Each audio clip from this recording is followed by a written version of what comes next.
नमस्कार, river 24 news में आपका स्वागत। मैं हूं रीति। आइए देखते हैं क्या हैं आज की प्रमुख खबरें। किन्नर के भेष में आए लुटेरों ने लूट की घटना को दिया अंजाम, मौके से फरार। रीवा में एक बार फिर तमंचे के साथ डिस्को का वीडियो हुआ वायरल।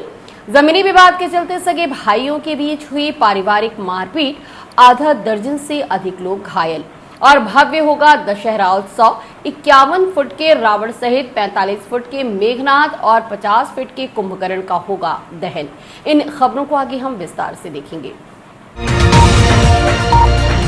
समान थाना अंतर्गत किन्नरों द्वारा महिलाओं से लूट का मामला प्रकाश में आया है।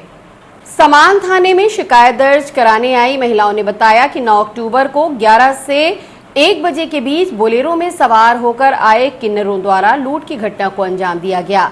वह सीधे घर में घुसी और गहने जेवर छुड़ाकर भागने लगी। पैसे आदि देने पर फेंक दिए। मामला समान थाना अंतर्गत नहर से लगी रोड का है, जहां की श्रद्धा सिंह, चित्रा सिंह सहित अन्य महिलाएं पहुंची और समान थाने में सूचना दी। हालांकि सूचना दिए जाने के 24 घंटे के भीतर भी एफआईआर दर्ज नहीं हुई। पुलिस जांच की बात कह रही है। ऐसा पहली बार हुआ है जब किन्नरों द्वारा लूट का मामला प्रकाश में आया है। संभावना ये जताई जा रही है कि किन्नरों के भेष में बाहर से कोई लुटेरे आए थे और उन्होंने इस घटना को अंजाम दिया। घटना के संबंध में पीड़ित महिलाओं ने सीसीटीवी फुटेज शॉप पर है। इसमें बोलेरो से सवार होकर आए लुटेरे दिखाई दे रहे हैं। श्रद्धा सिंह। ये क्या घटना क्या हो गई है, कैसे क्या? कल हाँ 9 तारीख हमारे यहाँ 4 छक्के आए। पहले तो 2 ही आए थे, लेकिन फिर 2 मिनट बाद 4 आ गए और हमारे यहाँ से अंगूठी छीन के लेके भागे। और उसके बाद जब मैं हल्ला में चैन भी ले रहे थे तो मैं हल्ला में चाहे तो फिर भाग गए। जब यहाँ आए तो आगे का ही कि यहाँ आए तो थाने में नहीं लिखे रिपोर्ट, एफआईआर नहीं हुई। एफआईआर नहीं हुई, आवेदन दिया उन्होंने। अभी तक कितना एक दिन हो गया घटना को? हाँ। अब क्या चाहते हैं आप? क्या खोज करें, उसका पता चले कि क्या है। तो पुलिस कार्रवाई करें। हाँ, पुलिस कार्रवाई। कल का ही अगर ये होते तो शायद बच जाता, पकड़ जाते अब तक। ये क्या क्या ले गए हैं सामान में? सामान क्या क्या ले गए हैं छीन के? हमारी तो नहीं ली, पैसे दी तो फेंक दी। बोली मुझे गले का चाहिए। मैं बोली मेरे पास कुछ नहीं है, इतना ही है, मैं नहीं पहनूंगी, तुमको काहे दे दूँ। फिर बाहर गई तो इसको परेशान करने लगी, इसके कान का छुड़ाने लगी। तो फिर मैं बोले, फिर एक आई मेरे पास तो बोली नहीं। तो मैं सोची कि पैसे दे दूं तो चली जाएगी। फिर वो पैसा नहीं ली। फिर बोली कान का दे दे, कान का दे दे। ऐसे मेरे कान पे हाथ लगाई, बाली थी तो खुल गई, उसके हाथ में आ गई। फिर वो दूसरी बोली कि इसका नहीं लेना है, उसका मांगो, उसका। तो मैं बोली भाई उसको मत परेशान करो, उसका मत मांगो, इसका कान का खुलता नहीं, कान छिन जाएगा, इस डर से मैंने बोला। तो फिर वो मेरा ले ली और चली गई। मतलब फिर पैसे ली और बोली और जाने लगी। फिर बाहर निकली तो बाहर मेरे नई चप्पल मैंने ली थी, वो चप्पल पड़ी थी, वो चप्पल पाँव में डाली और चादर हम लोगों ने धुल के सूखने को डाला था, वो चादर उतारी तकिए गिलाब के साथ और लेके चली गई। कितने बजे घटना है ये? 10:50 की ही है, मान लीजिए। 11:15 बजे वो लोग आए, 10:50 हमारे यहाँ घुसे। शोर मचा के आपने हल्ला नहीं किया कि लूट कर रही हैं ये? हम लोगों ने अपनी तरफ से प्रयास किया, लेकिन हम लोगों का घर थोड़ा साइड में, बस हमारा अम्मा का 2 घर ही है। कहाँ का ये घटना है ये?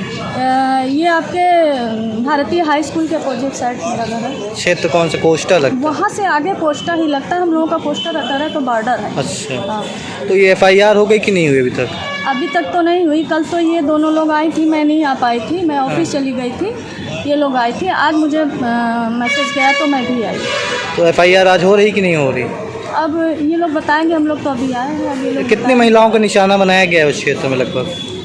अब हमारे यहाँ से और अम्मा के यहाँ से जाने के बाद वो लोग शायद मोहल्ले में भी गए थे, सबके यहाँ गए थे, कोशिश किए थे, कुछ पैसे वगैरह सबने दिए और लेके लौट गए।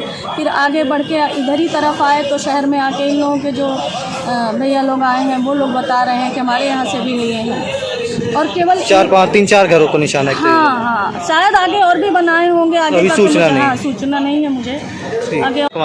सावित्री मिश्रा। ये कहाँ रहती हैं आप? ये कोस्टा। ये क्या घटना हुई आप लोग के साथ? मैं दरवाजे पे बैठी थी और वो पहले चली गई, इनके तरफ गई। हाँ। और फिर इनकी तरफ से आए तो मैं बैठी थी तो दो ताली बजा के बोली, दे दे मैया, दे दे मैया, दे दे मैया। अति सरकिया आई तो कान में बाली थी तो खींच के लेके चली गई। कितनी महिलाएं रहीं लगभग? 3 रही थी। तो अंदर कैसे आपने प्रवेश दे दिया अपने घर में? अंदर नहीं था, गेट के बाहर बैठी थी मैं। गेट के बाहर से खींच के? हाँ, गेट के सामने में से गेट खोल के ऐसे बैठी थी। क्या लेके गए वहाँ से आपसे? बाली गए, कान की बाली। तो उस वक्त आपके घर में कोई नहीं था कि आप ही बस अकेले थे? मैं भी अकेली। रीवा में एक बार फिर हथियारों के साथ बदमाशों का डांस करती वीडियो सोशल मीडिया में वायरल हो रहा है। वीडियो कब का है इसकी पुष्टि तो नहीं की जा सकती, लेकिन अब पुलिस कार्यवाही की बात कर रही है। रीवा में आपराधिक घटनाएं थमने का नाम नहीं ले रही। हाल ही में रीवा के चिरौला मंदिर के पास दर्शन कर लौट रहे युवक युवती पर फायरिंग की घटना हुई थी। हालांकि ये घटना बदले की भावना से की गई थी। वहीं बुधवार देर रात युवकों का सोशल मीडिया पर खुलेआम कट्टा और पिस्तौल लहराते एक वीडियो वायरल हो रहा है। इसमें युवक डांस करते नजर आ रहे हैं। वीडियो में देखा जा सकता है भाई तेरा गुंडा की धुन पर पिस्तौल लहराते युवा नाच रहे हैं। वीडियो रीवा जिले के सिमरिया का बताया जा रहा है, जिसकी पुलिस जांच कर रही है। एडिशनल पुलिस अधीक्षक अनिल सोनकर ने बताया कि वीडियो का मामला संज्ञान में आया है। वीडियो सिमरिया थाने में भेज दिया गया है। सत्यापन करने के बाद वैधानिक कार्यवाही की जाएगी। जमीनी विवाद के चलते 2 परिवारों के बीच जमकर मारपीट हुई है। मामला बैकुंठपुर थाने के ग्राम हटवा का है। संपत्ति को लेकर अक्सर बड़े विवाद होते हैं और अक्सर अपनों की ही जाने गई हैं। महाभारत से लेकर आज तक सबसे ज्यादा अगर झगड़ा हुआ है तो वह संपत्ति को लेकर है। जी हां, ऐसा ही मामला बैकुंठपुर थाना अंतर्गत हटवा से सामने आया है। आपको बता दें कि ठाकुर बाहुल्य इलाका है, जहां 2 परिवारों के बीच जमकर मारपीट हुई है, जिसमें दोनों पक्ष के लोग घायल हुए हैं। एक भाई के पक्ष से घायलों में शिवेंद्र सिंह, रेखा सिंह, सरिता सिंह और सर्वेश सिंह, विनोद सिंह और रितु सिंह को संजय गांधी अस्पताल में भर्ती कराया गया। वहीं दूसरे पक्ष की तरफ से अरुण सिंह, नितेंद्र सिंह को अस्पताल लाया गया। बताया जा रहा कि अरुण सिंह की मौत हो गई है। पीड़ित ने बताया कि घटना की सूचना पहले भी कई बार पुलिस को दी गई, लेकिन कोई कार्यवाही नहीं हुई। घटना के दिन भी आरोपी के घर में पुलिस चाय नाश्ता कर रही थी। इस बीच खूनी संघर्ष हो गया और आधा दर्जन से अधिक लोग घायल हुए। हालांकि जिस जगह पर घटना हुई है वहां पर पुलिस की गाड़ी नहीं पहुंच सकती थी, ऐसा खुद पीड़ित ने बताया। मामले को लेकर हमने पीड़ित पक्ष और पुलिस दोनों से बात की। ये बैकुंठपुर में हटवा गांव के हैं, एक ही बघेल समाज के हैं और एक ही परिवार के। कोई जमीन का विवाद था और जमीन के विवाद के चलते आपस में मारपीट दोनों तरफ से हुई है और गंभीर चोटें दोनों तरफ से लगी। एक की मौत के भी मैंने बता रहे हैं, लेकिन पुष्टि डॉक्टर साहब करेंगे तभी अपन कह पाएंगे। नहीं, ऐसा कुछ नहीं, गलत है वो। एसपी के निर्देश पे एफआईआर उसके बाद भी कार्रवाई नहीं है, ऐसा कहना है। नहीं, कब की बात है ये? 4-5 लोग पहले। नहीं, ये मेरे नॉलेज में नहीं है, क्योंकि मैं अभी कल ज्वाइन की हूँ तो मेरे नॉलेज में नहीं। अभी क्या स्थिति? अब स्थिति ये है कि मेरी दवा चल रही है और सब अच्छे हैं, स्वस्थ है भी वो, और कोई अभी दिक्कत नहीं। जी, गिरफ्तारियां हुई है? नहीं, गिरफ्तारियां नहीं हुई, दोनों पक्ष यहीं पर है ना, दोनों को चोट लगी है एक दूसरे। जी, अभी 8 लोग पहुंच चुके हैं, 8 को चोट लगी है। ये हटवा गांव है, बैकुंठपुर थाना क्षेत्र में हटवा गांव। ठीक है। कैसे घटना हुई मारपीट की? मैं अपने खेत में रेज काट रहा था। पुलिस से शिकायत किए थे आप? हाँ। पुलिस को कोई कार्रवाई नहीं, कोई कार्रवाई नहीं। पुलिस आई थी घटनास्थल में? कोई नहीं आया। महिला पुलिस को मैं कई बार शिकायत किया। ये 3 दिन पहले भी हमारे साथ मारपीट किए और फिर आज सुबह हम अपने खेत में रेज काट रहे थे। मैं, मेरे भाई और मेरी वाइफ लोग थी, भाभी थी। ये लोग कुल्हाड़ी लिए थे, सब्बर लिए थे।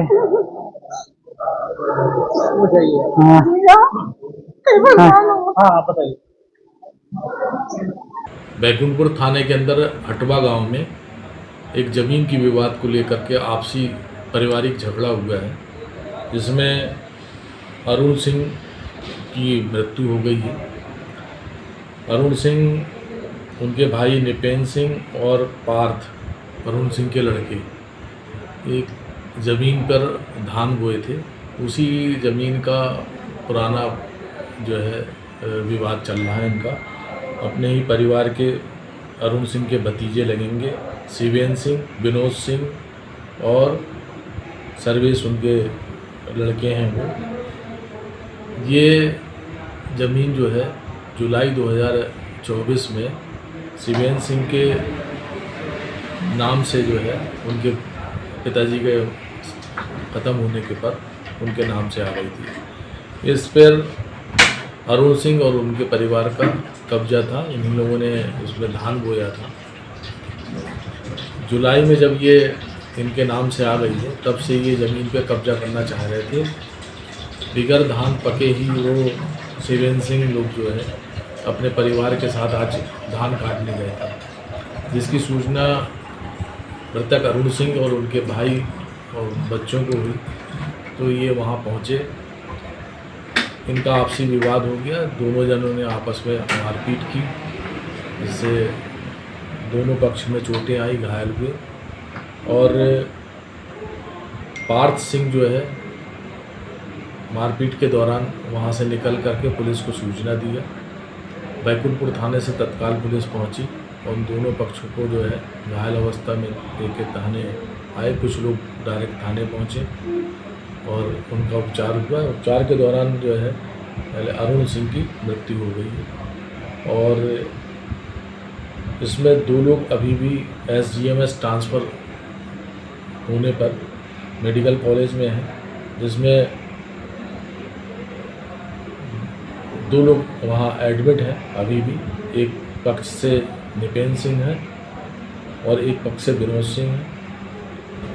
दोनों के विरुद्ध जो है मारपीट और जानलेवा हमले का मुकदमा कायम है। एक तरफ से जो है हत्या का 103(1) का BNS का प्रकरण जो है पंजीबद्ध है। गत दिनों मऊगंज विधायक प्रदीप पटेल का ASP के सामने दंडवत लेते हुए वीडियो वायरल हुआ था, जिस पर अब मऊगंज SP की प्रतिक्रिया सामने आई है। बीते दिनों मऊगंज विधायक प्रदीप पटेल का SP अनुराग पांडे के सामने दंडवत लेते हुए वीडियो वायरल हुआ, जिसकी चर्चा रीवा से भोपाल तक बनी रही। मामले को लेकर अब मऊगंज SP का बयान सामने आया है। उन्होंने बताया कि नशे पर कार्रवाई को लेकर प्रदीप पटेल ने दबाव बनाने के लिए ऐसा किया था, लेकिन सूत्रों के हवाले से खबर दूसरी ही आ रही है। चर्चा ये है कि कुछ बच्चों के विवाद में छात्रों पर मेडिकल रिपोर्ट के विपरीत हत्या के प्रयास का प्रकरण दर्ज किया गया था। पीड़ित के आवेदन पर प्रकरण की जांच IG ने SP मऊगंज को सौंपी थी। बताया जा रहा कि कहानी में विधायक जी तटस्थ थे। अब जांच का परिणाम बदल सकता है, जिससे किरकिरी हो सकती है। शायद यही वजह है कि विधायक जी ने यह रास्ता अपनाया।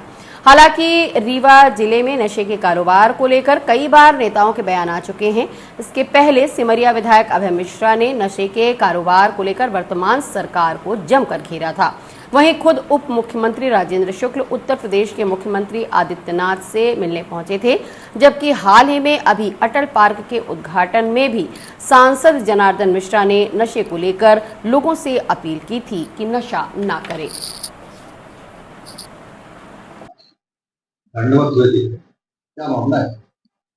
हाँ, ये वीडियो मेरी भी जानकारी में आया है और आदरणीय विधायक जी ने मुझे भी एक पत्र दिया है। उसमें उन्होंने नशे के कारोबार करने वालों के विरुद्ध कड़ी कार्रवाई करने के लिए लिखा है और विगत कई दिनों से हम लोग इसमें आदरणीय IG साहब के निर्देशन और मार्गदर्शन में कार्रवाइयां नशे के विरुद्ध करते रहे हैं। अभी हम लोगों ने 7 क्विंटल गांजा पकड़ा था और अवैध शराब और कोरेक्स पर भी हम लोगों ने कार्रवाई की है। माननीय विधायक जी ने कुछ जानकारियां और हमारे संज्ञान में लाई है, तो उसके लिए हमने टीम का भी गठन किया है और हम जो है आगे भी इसी तरह से नशे के विरुद्ध कार्रवाइयां करते रहे। 12 अक्टूबर को दशहरा पर्व मनाया जा रहा है, जिसके लिए तैयारियां पूरी कर ली गई हैं।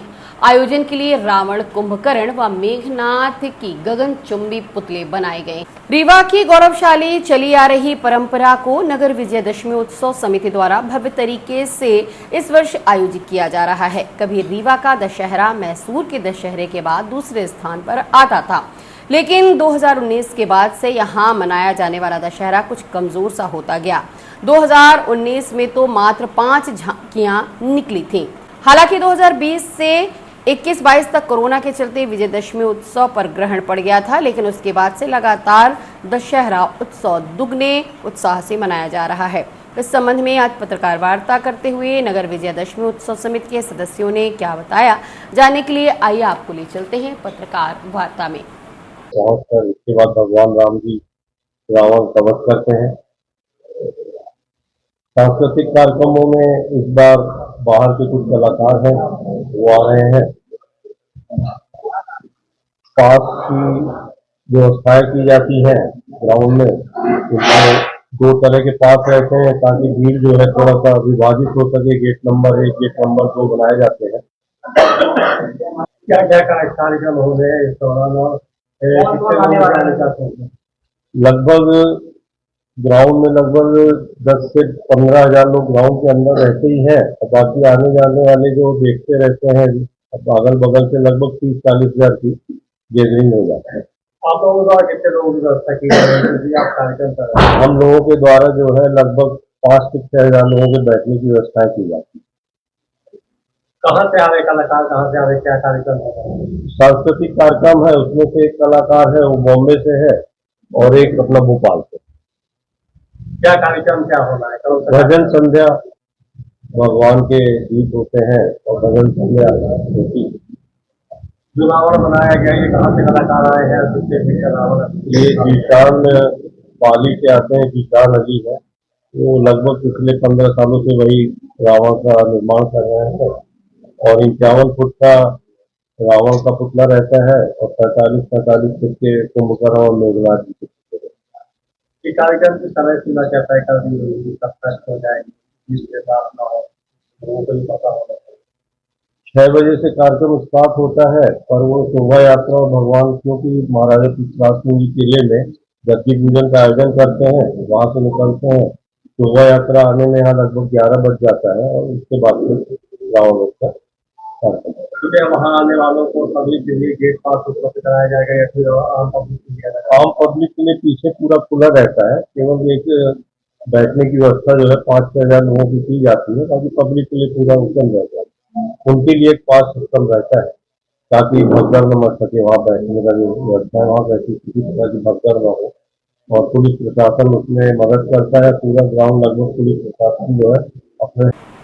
बहुरी बांध से आए आदिवासी समाज के लोगों ने आज मुक्तिधाम न बनाने की मांग को लेकर आवेदन पत्र सौंपा।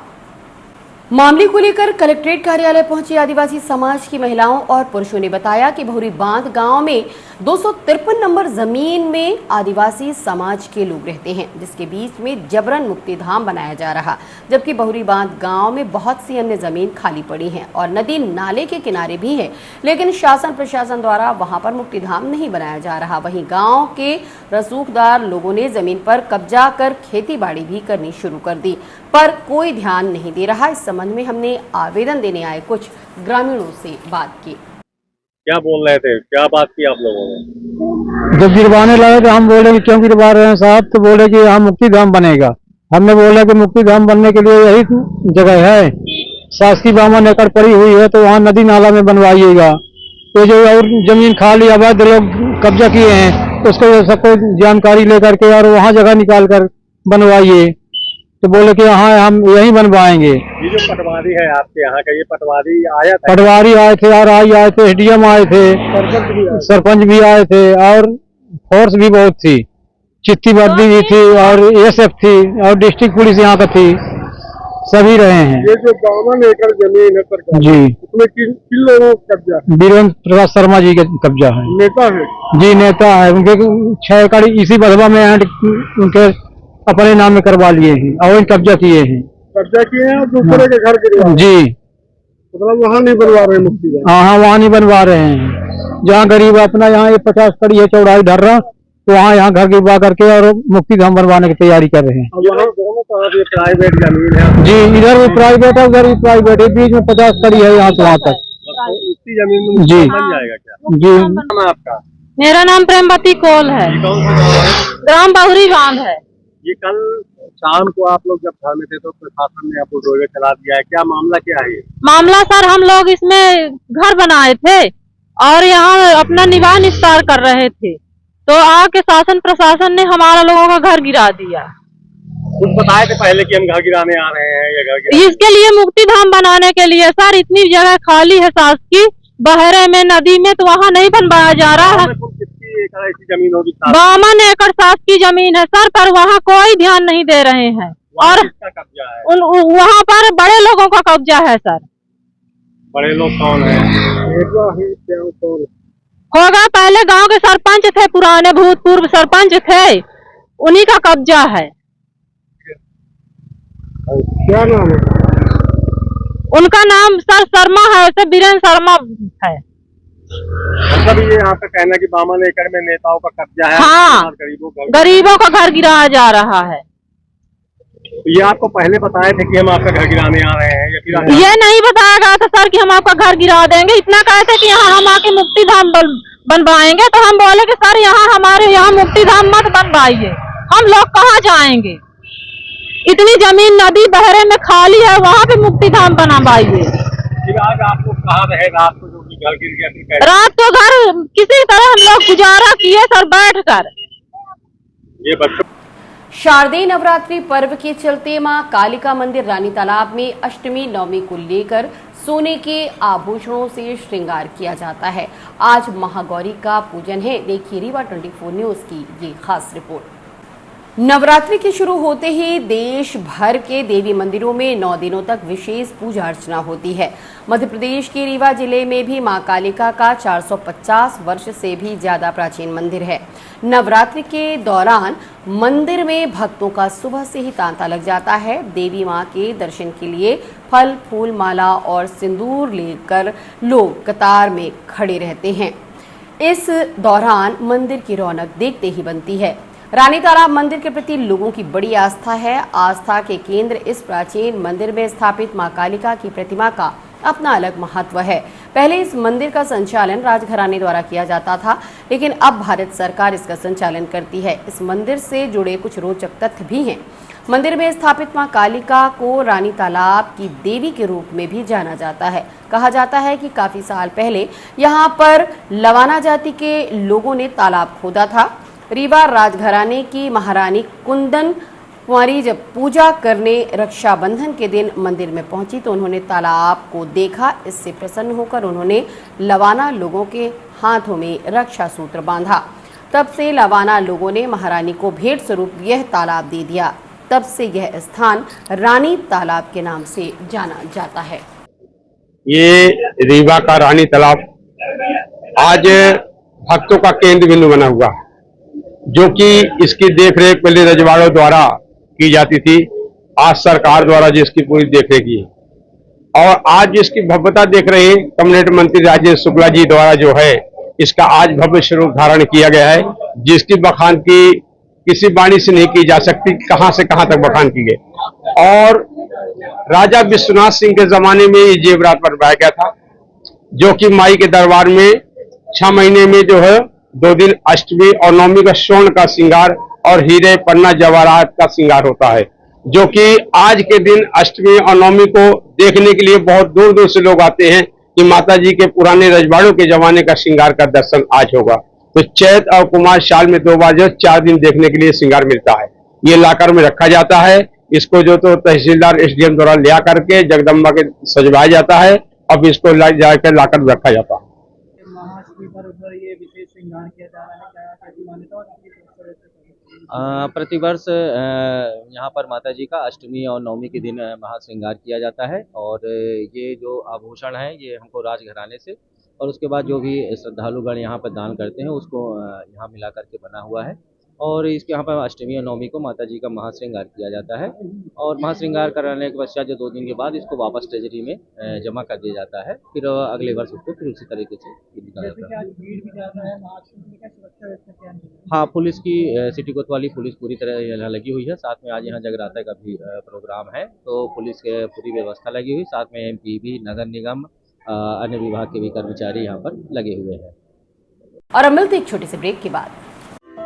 हड्डी जोड़ एवं रीढ़ रोग तथा स्त्री रोग एवं प्रसूति रोग का इलाज एक ही छत के नीचे। विघ्नहर्ता hospital and trauma centre, hotel landmark के पास, रतहरा, रीवा। डॉक्टर संतोष सोनी, पूर्व चिकित्सक, बॉम्बे हॉस्पिटल, मुंबई। हड्डी जोड़ एवं रीढ़ रोग विशेषज्ञ, छोटे चीरे एवं दूरबीन विधि द्वारा हाथ तथा पैर की हड्डियों का ऑपरेशन। गठियाबात, जटिल एवं बिगड़े हुए फ्रैक्चर का बेहतर इलाज करते हैं डॉक्टर संतोष सोनी। विघ्नहर्ता हॉस्पिटल ट्रॉमा सेंटर में ही स्त्री एवं प्रसूत रोग विशेषज्ञ डॉक्टर शैलजा सोनी भी उपलब्ध हैं, जिनकी देखरेख में नॉर्मल डिलीवरी, सिजेरियन ऑपरेशन एवं बच्चेदानी से संबंधित ऑपरेशन की बेहतर सुविधा। संतानहीन दंपत्ति तत्काल संपर्क करें। विघ्नहर्ता hospital and trauma centre, hotel landmark के पास, रतहरा, रीवा। सुविधाजनक एवं सफल इलाज हेतु आज ही संपर्क करें। विघ्नहर्ता hospital and trauma centre, hotel landmark के पास, रतहरा, रीवा। मोबाइल नंबर 7828781983 अथवा 8462956774 पर। नवरात्रि पर्व पर सिंधु यूथ विंग सामाजिक संस्था द्वारा कन्या भोज का आयोजन किया गया। नवरात्रि पर्व बड़ी ही धूमधाम से पूरे देश भर में मनाया जाता है। आज नवरात्रि का 8वां दिन यानी अष्टमी है। आज महागौरी की पूजा की जाती है। इसी अवसर पर सिंधु यूथ विंग ने कन्या भोज का आयोजन किया। ये भोज मूक बधिर कन्या छात्रावास घोघर में आयोजित किया गया। कार्यक्रम दोपहर 12 बजे चालू हुआ, जिसमें छात्रावास की छात्राओं की चरण पूजे गए और उन्हें भोजन कराया गया। इस अवसर पर सिंधु यूथ विंग के कार्यकर्ता और हॉस्टल के कर्मचारियों सहित सैकड़ों की संख्या में छात्र छात्राएं उपस्थित रहे और मां का प्रसाद ग्रहण किया। कार्यक्रम किया आपने। ये आज महाअष्टमी का पर्व है। शारदीय नवरात्र के उपलक्ष्य में जो महाअष्टमी का पर्व रहता है वो महापर्व के रूप में मनाया जाता है। तो उसमें इन नन्ही मुन्नी बच्चियों के लिए, जो ये बच्चियां हमारे समाज में हैं और छात्रावास में यहाँ रहती हैं, इनके लिए हमने इनका पहले विधिवत मंत्रोच्चार के साथ पूजन किया है। कन्या पूजन हुआ है, माता रानी की आरती की गई है माता रानी की तस्वीर पे, और इसके बाद इनके विधिवत इनके चरण वगैरह स्पर्श करके टीकाकरण के बाद इनके लिए ये भंडारे का आयोजन है। कितने बच्चियों को भोजन कराया जाए? यहाँ पे जितनी भी बच्चियाँ रहती हैं, लगभग 60 बच्चियाँ अभी हैं। अभी कुछ बच्चियाँ वहाँ पे सामने वाले स्कूल में पढ़ाई कर रही हैं, वो भी अभी आ रही हैं। लगभग 80 से 90 बच्चियों का हमारा उद्देश्य है कि जितनी भी बच्चियाँ हैं इस छात्रावास और इस स्कूल से संबंधित, हम सभी बच्चियों के लिए यहाँ पर हमने ये भंडारा रखा हुआ है। क्या नाम है आपका, कौन संस्था है? सिंधु यूथ विंग सामाजिक सांस्कृतिक संस्था महिला शाखा के तत्वाधान में आज ये कन्या पूजन और कन्या भंडारा रखा गया है। मैं संस्थापक सचिन दुधानी। और अब मिलते एक छोटे से ब्रेक के बाद। Pentium point group of institutions BCI, PCI, AICTE नई दिल्ली व उच्च शिक्षा मध्य प्रदेश शासन द्वारा मान्यता प्राप्त तथा APSU रीवा और RGPV भोपाल से संबद्ध Pentium point group of institutions.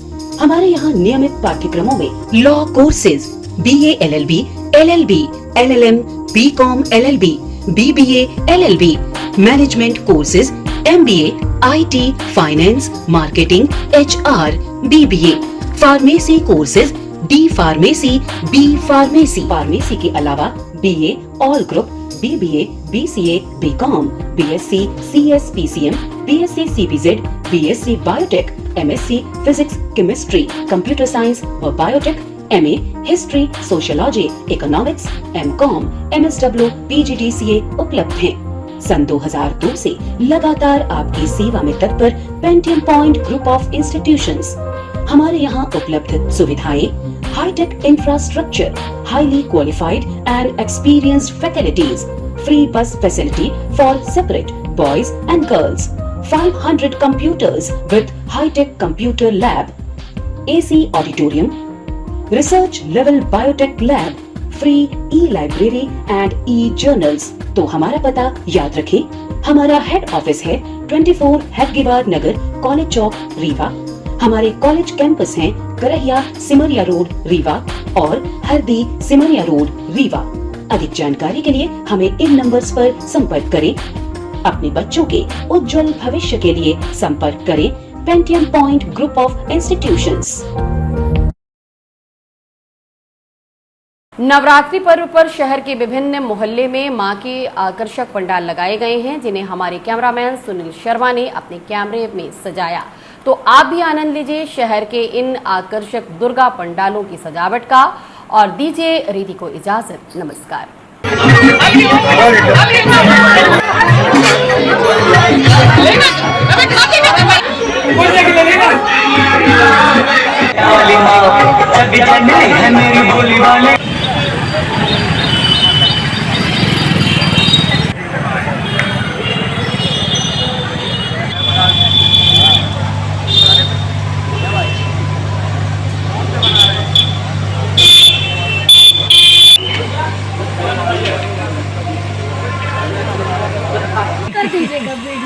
घोर की सिंह होती नहीं।